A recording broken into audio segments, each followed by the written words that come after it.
Rejection is one of the most normal, if not most painful, part of life, and it affects everyone, no matter who you are. So today we're going to talk honestly about 3 ultra practical ways to handle rejection, specifically at work.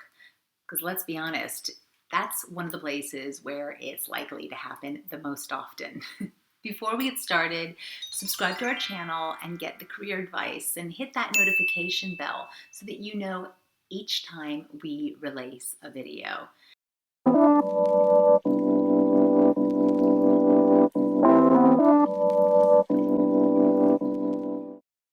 And by the end of this video, you're going to have 3, well, I hope they're surprising ways to cope with rejection at work.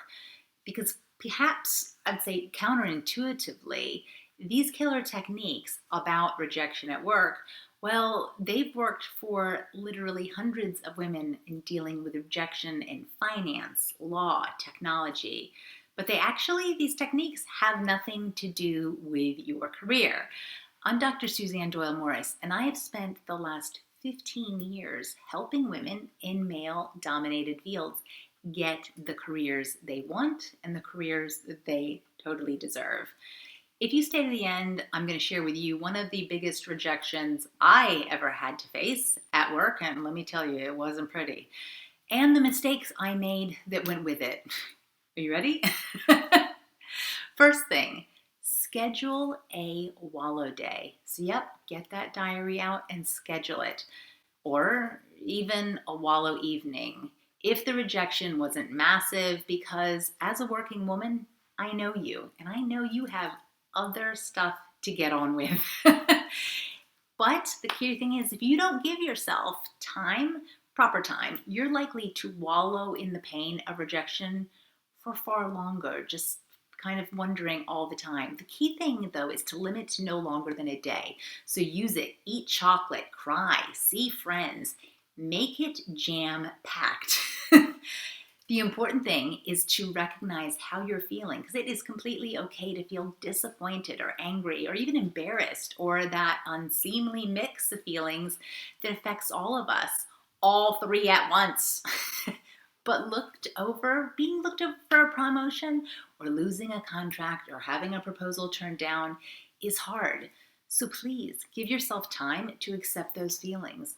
Allow yourself that time to wallow, and do not feel guilty about it. It is easier to build resilience if you accept and analyze those feelings. Allow them the time they deserve, but put a deadline on it, and then you'll be ready to move on. As a heads up, if I need a bit of time to wallow, at my most productive, I'll take a walk with Angus Khan. At my least productive, I will binge on some high-quality dark chocolate. Both are equally likely to lift my mood, albeit one is a bit better for my waistline. So let me know what you do for your wallow days in the comments section below. The second practical step is to schedule some time with your closest friends. So again, this is a diary exercise. You remember your closest friends, right? Now, these are the people that often fall to the bottom of our list in the day-to-day melee for women of boss, team, kids, partner. And at the bottom, just under our exercise routine often, is friends. As I said, rejection is normal, so no matter how good our friends' lives appear to be, they will have experienced rejection at work too. Most women in particular are not trained for rejection. And if you're heterosexual, in the dating world, it's often us being pursued. So let's be honest, rejection really perplexes us. So we don't deal with it well at all, which is surprising since it affects us all. Surprisingly, the most common Google search phrase about boyfriends is actually, "My boyfriend won't have sex with me." So women, we know rejection, but it still throws us. Hearing how your friends handled bad news or being overlooked at work, well, it does 3 vital things. It's certainly consoling. It makes you feel less alone. And third, it helps you put it in perspective. This moment that you're in now, it sucks, but it's just part of your life and having a career that is worth winning in. So to help you put it in perspective, look at the most successful person you know. They they will have faced many rejections in their careers, but they don't let it define them any more than you're going to let them this define you. And if you can't think of anyone, well, just Google famous career rejections and you can read about everyone from Walt Disney, Madonna, Bill Gates, or everyone's favorite, Oprah, and many, many more. Because I guarantee you, anyone that you think is great, well, they have been where you're sitting right now.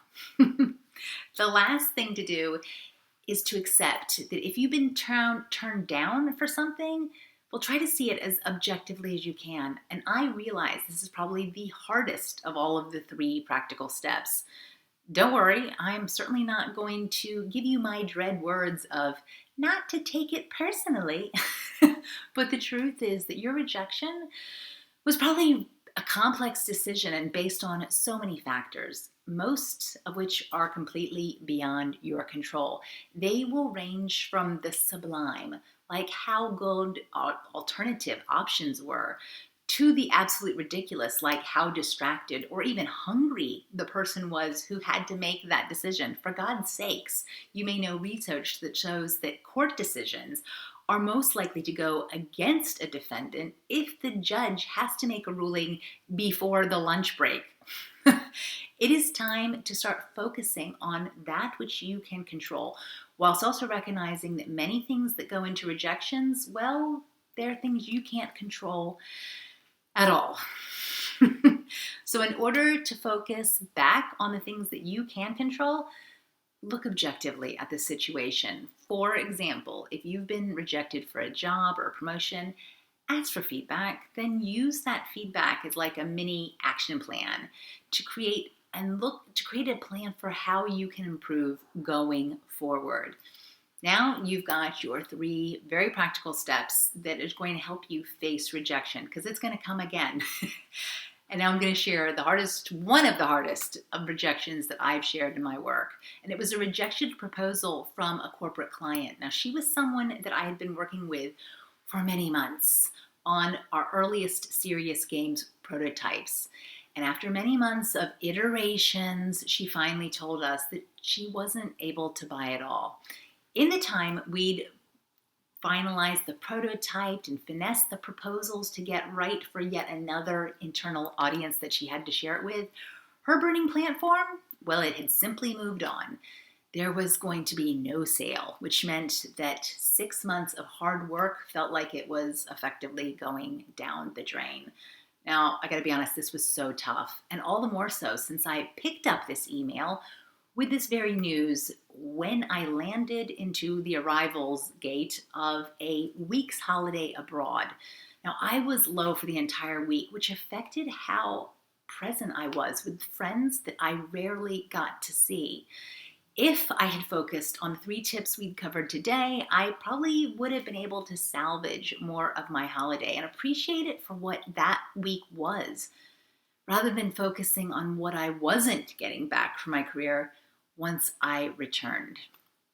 So while I wasn't personally smart enough to benefit from these 3 tips myself all those years ago, they do work well now for my clients because I have talked through many of these tips with clients. A recent one who first contacted me 6 months after she had lost her dream job. She was in a funk when I met her, and it's helped her bounce back quickly after losing that job in an organization that at the time she'd entered it a few years before, it felt like the culmination of a 30-year career. So leaving, well, ouch. As you know, career rejection is hard. And just like her, you may need help to get through it. In order to help you build a support network to get through the workplace rejections that will come your way, I want you to consider enlisting coaches and mentors. I've created a How to Find a Mentor in 5 Steps. That is the best way to introduce mentoring into your day-to-day working life or when you get back to a new career. I've given this advice to literally thousands of my coaching clients, and it's really the easiest way to start. All you need to do is click the link in the description and then enter your email address. if the rejection that you are dealing with right now maybe is that you've been made redundant, well then I've got a video for that, which I'm going to link to up here. And if you found this particular video useful, well, give it a thumbs up and subscribe to our channel to get videos on career success every week. But before you head over to my playlist on coaching and mentoring that I just mentioned, well, I want you to pick a social network that you're part of. Take a screenshot of this video and copy the link and share it on that network of choice that you rely on.